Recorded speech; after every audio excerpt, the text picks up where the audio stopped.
Good morning guys, welcome sa RJ's Farm. So day 1 ng paggawa ng ating koi pond. Yan. So yung tulay, ginawa ni ni Mang Mags Ideas and Stuff. Ipopost ko yung FB page niya. Siya rin yung gumawa nung puso, tapos yung swing. Yung swing nakabaligtad. Ano pa mo yan? Pipinturahan ulit. Violet tayo ngayon para tayo, K-pop. Kasi yung nagpoponto sa atin taga Korea eh. Kaya kailangan K-pop. Ayan. May isda siya, ayan. Isda. So ito, sisimentuhan yan, lalagay dito. Ayan, ng koi pond. Hugis ano siya? 8. Ayan. Inuhukay nila. Ayan, yung mga gumagawa natin. Si Kuya. Kuya, anong pangalan mo, Kuya? Anong pangalan mo, Kuya? Interview ba? Ayan. Greg. Si Greg. At saka si? Robin. Si Robin. Ayan. Yung mga nagla-landscape din sila. Taga Kakutod na. May katapo ka kayo. Ayan. Sila yung natin ngayon. May So anong yan, Kuya? Anong sukat nito? Pahaba? 3x4. 3x4 ang niya. So ilalagay doon yung yung tulay.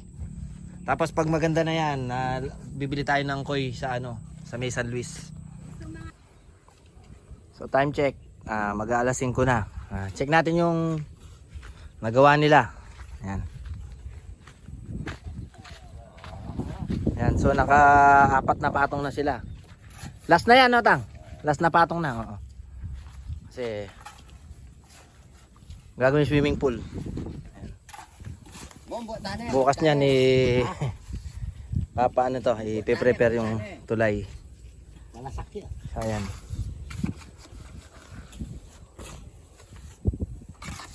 Natin. So bukas niyan palatada.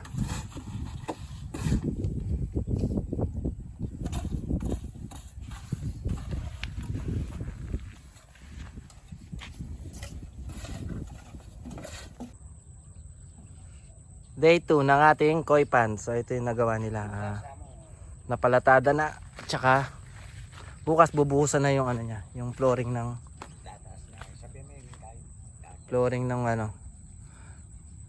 pond. Tapos bibilugan to, itong Tsaka itataas na rin yung gilid. Ayan. Naka-order na rin tayo ng panambak yung para medyo magandang tingnan.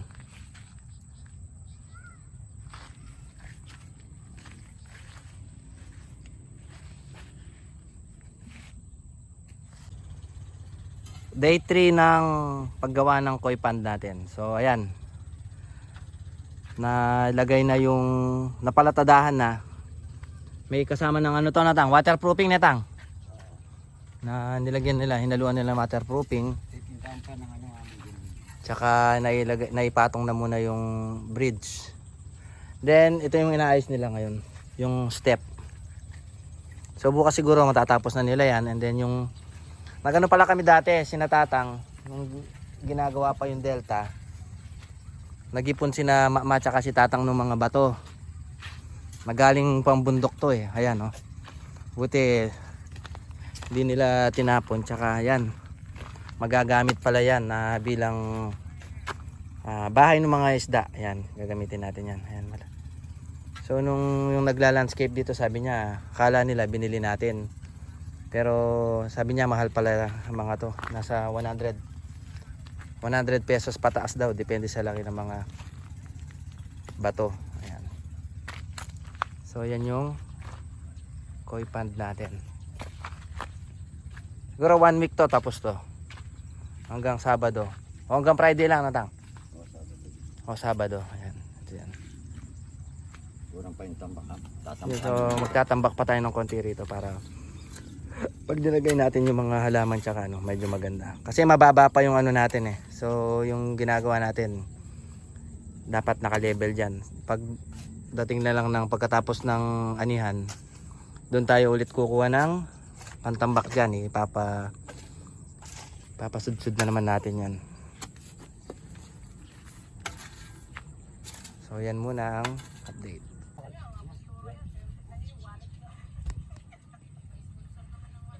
Ano may level pa? Dari. Ayun, mawala yung palde.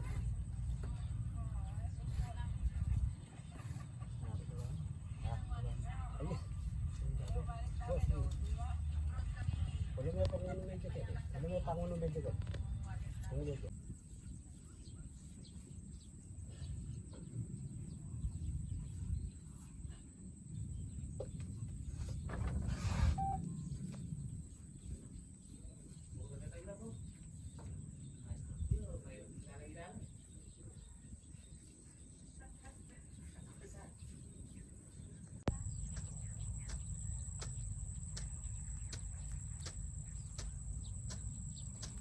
Morning guys, welcome sa RJ's Farm.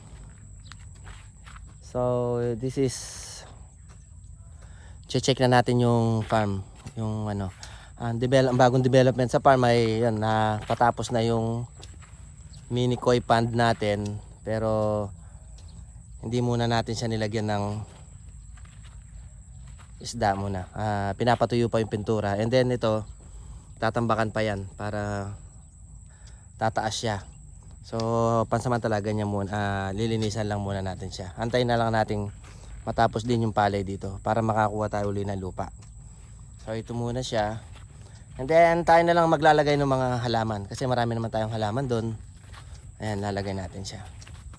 So ito yung pond natin. Ayan.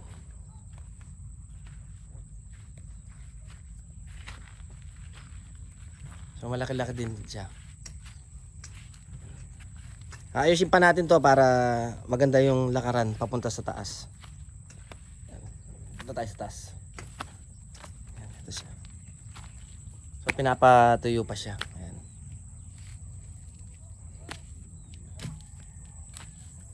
So mataas-taas din siya. Ayan.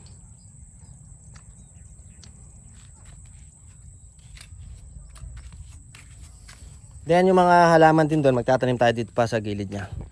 So kukuha pa tayo ng panambak, kahit ito lang, para maganda yung daanan. Yan.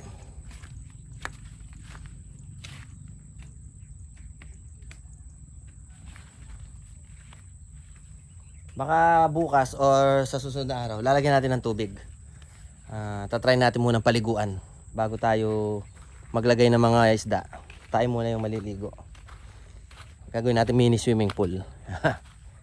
And then nagsimula na pala tayo last Sunday ng mulberry picking. So ito pa yung ginagawa ng tatang. Parang arko siya. Punta mo sa kubo. Tsaka lalagyan natin din ng halaman na naka-bitin. Itong swing, kaya nakatumba yan. Pipinturahan din natin ng violet yan. Kasi nangangalawang na yung ibang part niya. Tsaka yung update dito sa ano ng Buhawi. Yung RJ Farm na medyo luma na rin yan. Ayan. Pinalitan ko na ito. Nilagyan ko na ng bago.